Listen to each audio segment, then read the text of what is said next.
Finally চলে আসলাম নোয়াখালী জেলার অন্তর্গত সোনাগাজী উপজেলায় solar plant concept solar plant দেখার জন্য।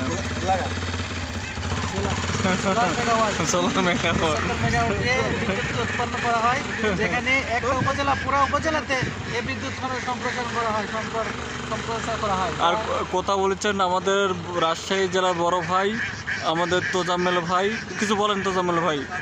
কি বলবো, ঘটনা হচ্ছে আমরা যে জায়গায় আসছি, হ্যাঁ, কেমন লাগলো? খুবই একটা উন্নত জায়গা, এবং বাংলাদেশের মধ্যে কিছু এরকম জায়গা যদি থাকতো তাহলে আমাদের কিছুটা বিদ্যুতের ঘাটতি কমতো বলে আমি এটা আমার মনে হয়। এখন আমরা যেখানে আছি মনে হচ্ছে মালয়েশিয়ার কিছু বড় বড় যে ইয়ে আছে টাওয়ার, টুইন টাওয়ার, সেই টাওয়ারের মতো একটু মনোরঞ্জনকর পরিবেশ। ওকে, পরবর্তীতে আবার কথা হবে।